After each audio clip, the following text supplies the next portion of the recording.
All right. Thank you guys for being troopers as I am off today. But I just wanted to kind of get us introduced to our next lesson. This isn't exactly what we would have done if I was in class, but I do think that it's a really good place to start. So we're going to kind of make a transition out of our ancient stuff and we're going to start setting up the modern. Okay. So one of the big things that's going to happen, remember we talked about in the Dark Ages that in Europe, there really weren't strong kings. There were really lords who kind of controlled an area, and some counties organized themselves, and there were lords that all kind of agreed to work for one king. But kings weren't particularly powerful. It was really the lords who had the power, and the reason for that is that the lords controlled the army. So the lord hired the knights, and then the knights did their bidding. So a king without the lords had no army, and a leader without an army doesn't have a whole lot of power. Um, However, the Catholic Church also kind of in parallel to this, the Catholic Church is going to be the dominant religion, and the Pope is going to have the absolute power over everyone. So when we're talking about a power structure, I apologize for the dog. She thinks someone's breaking in because it's so late. So the Pope had power over lords and peasants. And so they're really at the top tier of this whole structure.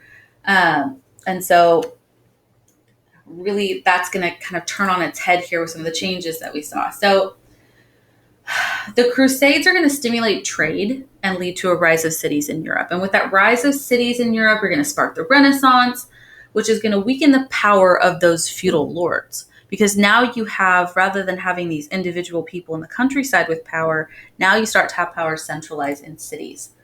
And as a result of this, the Catholic Church is going to start to lose power. Because trade is going to start to stimulate and people are going to start to kind of consolidate into cities. They're going to be attracted to new ideas. And then also on top of that, you have the Protestant Reformation. Remember, the Protestant Reformation tells us that we have the ability to make our own decisions about our faith, that the church doesn't have the ultimate say and tell us how to interpret things. We can do it for ourselves.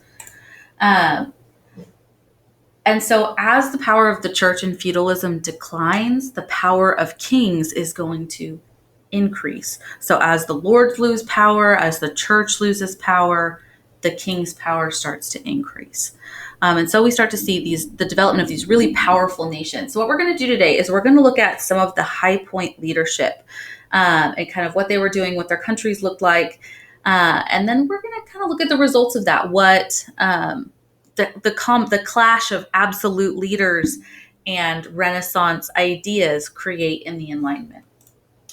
Okay, so when you're looking at your chart, you've got your absolutist rulers. First nation we're going to look at is Spain. So Spain is out on the southern edge of Europe. It's called the Iberian Peninsula. And this is going to be part of the Habsburg dynasty. So we don't get to talk nearly as much about the Habsburgs as I would like to, but we get to address it today. They're one of the longest running and most powerful families in all of European history. They also have some really, really nasty inbreeding.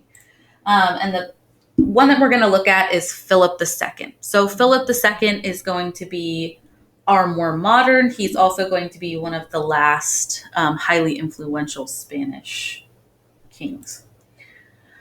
So from 1556 to 1598, so obviously this is after Columbus. So Spain is very wealthy, very well established. The whole Columbus expedition gives them an enormous amount of influence.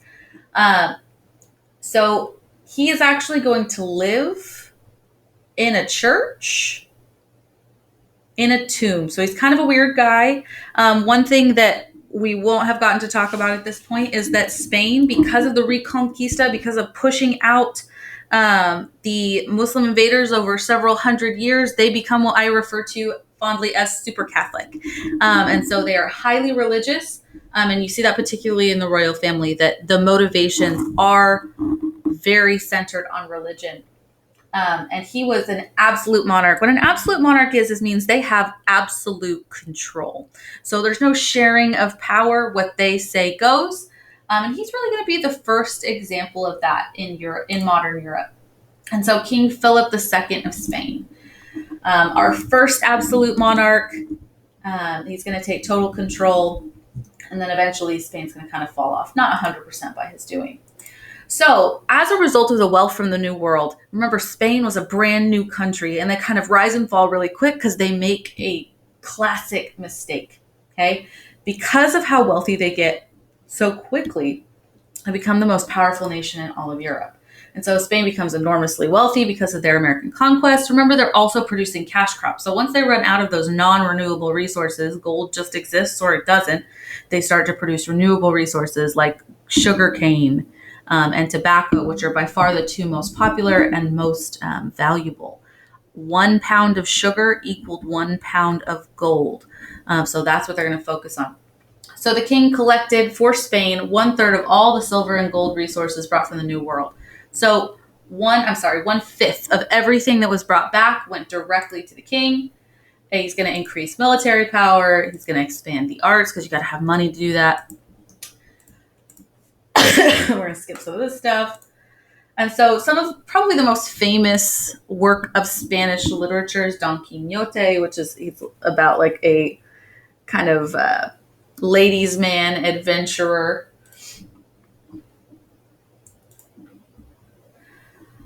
But they had a little bit too much of a good thing. So this is a telltale mistake that new countries make and something that's really important for you to understand. So with enormous amounts of gold flooding into the country, what makes gold valuable is because it's rare, right? So the more rare it is, the more value it has. Well, as they got more gold and it was pouring into the market, gold actually became less valuable because there was more of it. And so even though they became extremely wealthy, it's going to cause something called inflation. So inflation causes an increase in prices because more people have money. And in turn, because more people have money, the money actually gets less valuable than it was before. And so it doesn't have as much what we call buying power. As prices go up, $5 yesterday, it costs $10 today. Your money is now doesn't have as much buying power as it did before. So just to kind of illustrate, so this is the Spanish wealth after they really established themselves in the New World. And this is what the other nations have. Remember that concept of mercantilism, this idea that if you have it, I can't. And that the way to keep a balance of power is to make sure that I have a piece of the wealth too. But here's Spain's problem. What they're going to do is instead of making stuff, they're going to buy stuff from other countries. And so as they buy stuff, they're not producing wealth in their own countries. And so the more that they buy, the less and less wealth that they have. And eventually, they run out. So it's going to flow out of the Spanish economy. They're going to buy goods from other countries because they were cheaper rather than producing it themselves. And then on top of that, they're going to borrow a bunch of money from Italian and German bankers to finance wars. And so they're going to end up in debt. And eventually it's just not going to be worth much. Okay. So as a result, they make Spain's enemies rich and take away power from themselves. And so that's why you'll kind of see after this point, we kind of stop talking about Spain. They kind of fall off. They're able to avoid both world wars. They just kind of fall out of the mainstream after this. Okay. And part of it has to do with this. So Philip II is going to try to invade England through the English Channel, which is basically the space of, like, basically England is an island, and there's water, very little water between the mainland continent and England, but it's really, really choppy, very dangerous. And the rumor has it that he wanted to protect the world from Protestants. One popular theory is that he tried to marry Elizabeth I, who never did marry. She was the daughter of King Henry VIII, which any of you who are doing the extra credit assignment will have a little bit more familiarity with him, is one of his daughters, and she actually dies unmarried and chooses to stay unmarried. And so Philip II wants to marry her. She refuses, and the theory goes that he invaded her because his pride was hurt. Even though he had already married his sister and several other relatives by this point, because incest was a big thing, particularly with the Habsburgs. So the Spanish Armada was a big fail. He is going to marry women so closely related to him that his children are going to have deformities. And one of the most famous deformities is going to be something called the Habsburg jaw, um, that is made famous by this family. So this is like this guy's selfie. So you got to think about like a court painter. Like this is the absolute best that they could make them look. Here's the deal. This is the same guy painted by a different person. The Habsburg jaw is basically what we call a double chin, a double jaw. So your jaw juts out so far that you can't close your mouth. And it has to do with marrying people who are too closely related to you. Two bad recessive genes come over together, and you end up with all kinds of crazy stuff in this family line. So his son Carlos II. So Philip II's son, Carlos II, this guy, was actually his own first cousin. That's how closely related they were. Okay, so really quickly, I want to give you a second on your chart to go over and answer your fact check question. So the fact check question is, why did the Spanish economy decline? So hit pause on the video, run over to your chart, and I want you to answer, why did Spain kind of fall off? Like what happened? They were so wealthy, they were so powerful. What happened? Remember, these fact check questions are where you're really going to be getting your points on this assignment, so make sure that you answer those well. All right, so our next nation is going to be Austria-Prussia. So this is a little bit confusing because Prussia sounds like Russia, but it's not. If you look at the circle on the map, this is going to be like Germany area. So Prussia will eventually become Germany, and Austria is the next door neighbor of Germany. So for the sake of your brain, think Germany when we're thinking into the future. So this dynasty technically is both Hohenzollern and Habsburg. We're going to talk about that here in a second. And the ruler technically is going to be Maria Theresa. So we're going to have several women leaders in this particular area, and we're also going to have Frederick the Great. So Maria Theresa is going to be really one of the first Habsburgs to rule in her own right. And she is going to have a very powerful daughter as well.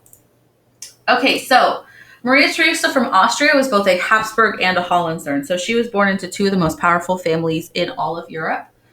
And she strengthened the power of the crown in Prussia. Okay, because she came from these super powerful families, it created alliances, which really is the purpose of marriage at this point. People rarely, especially in the nobility, get married for love. They get married to unite countries.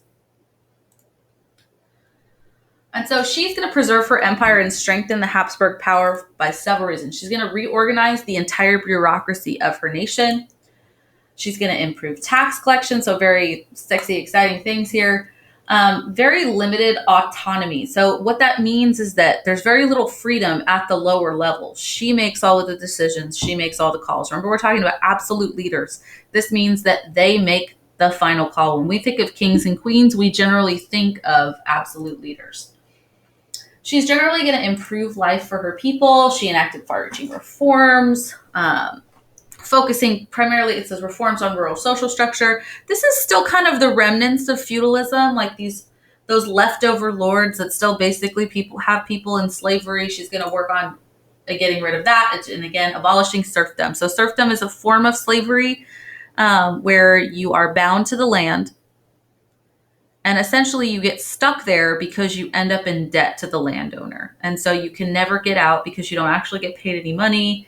And so it's a form of slavery. It's actually a form of slavery you'll see pop up in the United States after the Civil War as well. We just don't call it that. Okay, and she's also going to reform the judicial system and rationalize laws. Like, especially when you start to get up into those Germanic areas, these are going to be like what we call the barbarian regions or the Viking regions. You have some really whacked out laws, and so she kind of tries to make those a little more logical. And I've mentioned this already, but she's going to be the only woman up to this point. No woman had ever ruled Habsburg lands in her own name before. So she was ruling on her own. And then she's going to marry Frederick the Great of Prussia. So he's going to be the first servant of the state, is what he refers to himself as. And he's going to bring them from a state of general weakness to great power and wealth. Prussia was kind of divided by tribes, even still at this point. And that's going to be an issue for this region for at least another 100 years. and lots of military success. The German region, Prussia, has a long history of military focused culture. Um, One of the best trained armies in Europe that's going to be consistent for centuries. Had absolute control over his government, wanted what was best for Prussia, expected his people to possess the same devotion. So this would be the first time we really see this idea of nationalism, that you should have an exceptional pride in your nation because your nation is great. Almost to the point where you see your nation as better than all others. And I want to wait for that to go away. Oh, shoot. So the quote at the bottom says, Prussia is not a state which possesses an army, but an army which possesses a state. This, again, is going to carry us through. Like when you think about Germany and like all the way up to the Nazis, like there's this strong history of military control in this region. And so again, mentioned beginning of Germany's military heritage. Okay, so I want you to take a second and I want you to jump back over to that chart and I want you to look at your fact check question. So what was Maria Theresa, the first Habsburg, to do? So this is a relatively simple question to answer, but she's going to be actually one of the only. Her daughter will be one of the only to do this. So if you need to, jump over, pause the video, and answer this question. All right, so looking at our next nation. So our next nation is Russia. So Russia is an interesting case study in Europe because they're technically a little different. This is the Romanov dynasty. The Romanov dynasty is going to rule for almost 250 years before it falls around World War I. So it's going to be around for a long time. And the ruler that we're going to look at as the kind of case study absolute ruler is going to be Peter the Great. Peter the Great is really going to be, even today, revered as one of the greatest leaders in Russian history. Okay, so in what ways was Russia different from Western Europe? So Russia, if you look at it on a map, I want to go back a slide. Russia's way up there. Not only is Russia way up there, but it's massive and it has a massive population. But what you don't see on this map is that it's split between two continents. So historically and geographically, it has an Asian influence. So you have, it had been dominated for 200 years by the Mongols at one point, which is a group out of the Mongolian Chinese region of Asia. And so very different set of values and ways of thinking embedded into the culture, and that is still true today. Geographically isolated, they are really far north. They have very extreme weather, and they don't have warm water ports, so they can't ship anything because all of their ports are frozen for 75 to 90% of the year, depending on which port you're talking about. So they can't ship anything or go anywhere in boats. So it was the land of boyars. So this is another way of saying feudal. So Russia hangs on to that whole feudal system, this kind of serf peasant system, really until World War I. So they're going to hang on to this for a long time. And they're going to have a very different religious influence. It is still going to be Christian, but it's going to be influenced by the Eastern Orthodox Church. So different practices, different art. They saw Protestants and Roman Catholics as heretics. Again, I apologize. The dog is outside the door, very upset that she's not in here. Okay, so Peter the Great. He's known as one of Russia's greatest reformers, and he really makes a massive turnaround in a very short period of time. Okay, so he's going to follow the pattern of Ivan the Terrible. So Ivan the Terrible is known as such, and this is kind of a pattern in Russian history. You're going to see this over and over again. They have an attraction to strong arm leadership. Like if you look at the leadership in Russia even today, they're very into like ultra masculine leadership. And so Ivan the Terrible is called that not because he was terrible to his people, but because he was a conqueror and he was terrifying to those that he conquered. And so he wanted to increase the power of the Tsar. So let me jump up for a second so we can define Tsar. So Tsar is Russian for Caesar. Okay, so this is almost even more than a king. It's almost seen more like an emperor. So again, just different cultural expectations. Okay, so his primary goal for Russia was westernization. So westernization is this idea that we become more like the West. I want you to adopt social, political, economic institutions of Western European nations. So rather than, holding on to the torture methods that we've used over the course of history. We want to adopt this new dress, these new political standards, to try to bring them into the fold of Europe and try to kind of latch on to that newfound respect that Europe has gotten in the last 100 years or so. Okay, so if we're thinking about traditional dress, it's going to be very distinctly different in Russia than the rest of the world. And so we're going to ditch that. He basically makes everybody cut off their beard. Anything that was like very ethnically Russian, he wants to get rid of it, and everybody dresses like the rest of Europe.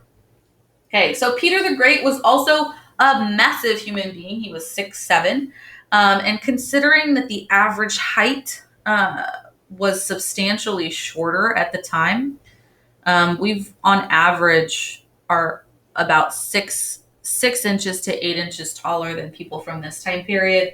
So this would have been like the equivalent of him being like 7'2". He was a very tall guy. So Peter went on to tour Western Europe and came back with some changes that he wanted to make. One, we need to adopt Western culture. We need Western music. We need Western dress. So clothing, a beard tax. Okay, so here's the deal.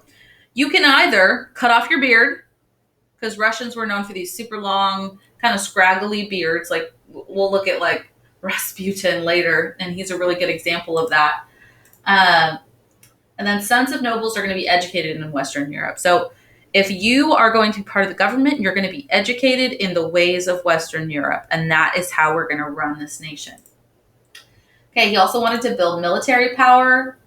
He wanted a service nobility. Okay, what that means is that not nobility that just exists and doesn't do anything. He wants them to serve a purpose.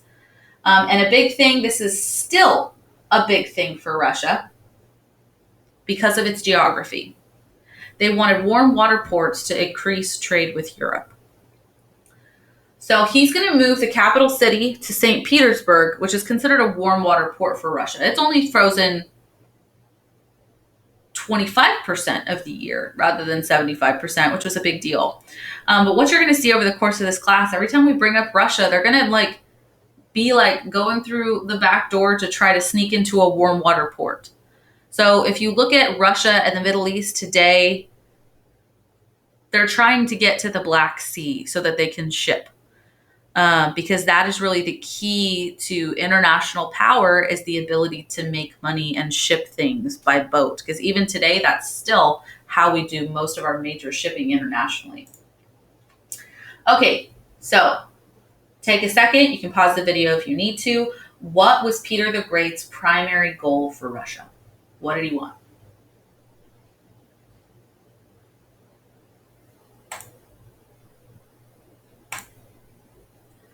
All right, so now that we've answered that question, absolutist rulers in England. So England is going to be unique. It's going to be different, and it's a really interesting case study, and especially when you think about the United States, it's why we are a little bit different than the rest of the world. So this is going to be from the Tudor dynasty. Again, if you're going to do the extra credit related to King Henry VIII, then you will be familiar with this family. And the ruler is going to be Elizabeth I. So this series of leadership makes it seem like women in leadership was common, or that they were seen as equal, and that is just simply not true. However, because of the prevalence of inbreeding in the royal families at the time, they had a very difficult time producing healthy babies. Because when you marry your cousin, again, it's not a guarantee that something bad is going to happen, but the likelihood of it happening is very, very high. And so you're going to have babies who can't stop bleeding, like they cut their finger and they bleed to death because they can't stop bleeding. They don't make it to birth. And so it becomes very common for there either to be war over who becomes the ruler, or you potentially end up with a female leader. Elizabeth I is still, even to this day, seen as one of the greatest rulers in all of English history. But they are not so absolute monarchs. I'm sorry I keep pulling up that tab on the bottom. So they're not so absolute because they're limited by a constitution. So England is a unique situation in this whole kind of thing. So even though Elizabeth I would have loved to have been an absolute ruler like her peers at the time, she was limited by something called the Magna Carta, or a constitution. So all the way back in 1215, you have a document established between the people and the king that limited the power of the king and allowed electoral representation. And this was through Parliament. So Parliament is a legislative group where you have commoners and lords who work together to pass with the king to pass laws and taxes. Because what was happening is that, and that's why I've got this Robin Hood image up here, is that essentially the king was just taxing them into oblivion. He wanted to spend it on his lavish lifestyle, and so they felt like the king needed to be limited so that he worked for the good of the nation and not just for himself. So this is established what's called the rule of law. You guys are my law kids. You are familiar with rule of law. Essentially, the rule of law is that there is a document that is higher than all of us, even than the God-ordained king, and this is the law of the land.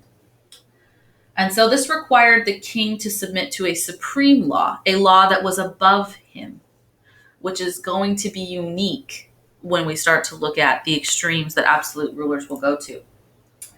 So kings were not allowed to tax directly anymore, but had to get approval for their funding through Parliament. So they couldn't just go to war and say, okay, to pay for my war, I'm going to charge all the peasants double taxes to make sure we can make it happen. That was not a decision the king could make anymore. And these other nations, that's a decision they could make. But all the way back in 1215, England's going to have this constitution essentially signed that says, no, you can't do that. You have to go to Parliament. And the British are very protective of their Parliament. Many a king has attempted to overrule Parliament and not been successful. Okay, so unlike other nations in Europe, England had a limited monarchy. So that's what this means. It didn't have absolute power. It was limited by law. So it's regarded as specifically on Elizabeth I, she's regarded as one of the greatest monarchs in all of English history. She's going to rule for 45 years. Only currently rivaled maybe by Queen Victoria. England has a long history of long ruling popular queens. Queen Victoria and then the current Queen Elizabeth are going to be three of the longest ruling monarchs in all of English history. Elizabeth is going to refuse to share her power with a man. There are many rumors about what her relationship status was outside of marriage, but she was never married and known as the Virgin Queen because she did not get married. And in fact, the colony Virginia is named after Elizabeth I's perceived virginity. She's going to promote capitalism and make the nation wealthy. So she's going to be very focused on trade and making money and encouraging like investment to try to bring wealth to the nation. Because that's one thing that as the population grew in England, they didn't have a lot of land. So they didn't have a lot of land to make wealth from. They needed to extract it from other places. And so she's going to work with Parliament closely to settle important issues. The big question, was she Protestant or Catholic? Again, if you are going to do the King Henry extra credit, then you'll hear a little bit more about why that question is important. But her father, as a kind of brief overview, was a major supporter of the Pope, what I would call a super Catholic. And then he gets into a situation where he wants a divorce and the Pope won't give him a divorce. So he proceeds to go through 6 wives. He divorces his Spanish wife. Then he marries his mistress. Then he kills her because he accuses her of adultery. And then he marries someone else. and falls in love with her. She gives him a son. Then she dies. Then he gets remarried. And after he gets married, he realizes he thinks she's looks like a horse, and so he divorces her. And then he marries someone else. And then she actually cheats on him, so she dies. And then he has one more queen before he dies. But basically, the whole reason that we tell that story is that he split from the church and made his own church so that he could get a divorce. And so that is Elizabeth I's dad. And so he made himself head of the church, and he introduced the Bible in English, but he did not change really anything about the services. Then his son is going to be strongly Protestant. Now, granted, he's very young and influenced by Protestant leaders, so we don't really know if he was strongly Protestant. But they're going to introduce a prayer book during his time. Church services are going to be in English, going to allow priests to marry, which is a big difference between the Catholic Church and the Anglican Church. And they're going to destroy all of the decorations, so all of kind of the fancy stuff.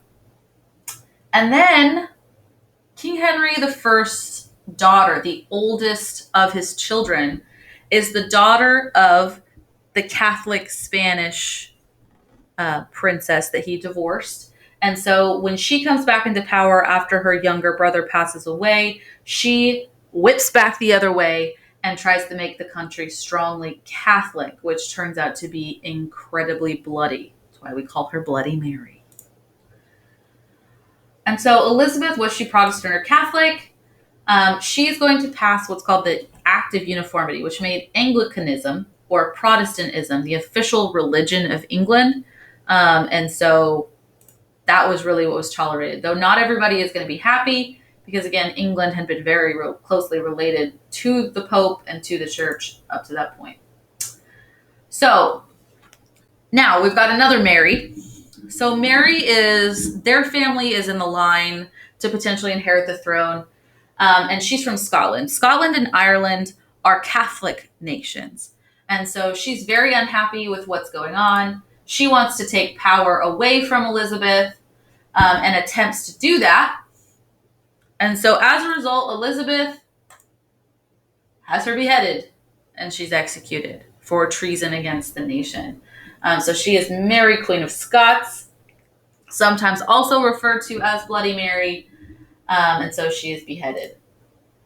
Okay, so after Elizabeth's death, Mary Stuart's family is going to take over the throne anyway, and they're going to try to become absolute monarchs, but it's not a good plan. They end up being executed by Parliament during a very bloody civil war, and then eventually they find a set of monarchs who are willing to somebody in the royal family is like, okay, we'll follow along with the Constitution. So they find those people, they let them live, and they become the monarchs if they're willing to sign a Bill of Rights. So a Bill of Rights protecting individual rights of people and not just limiting power of government.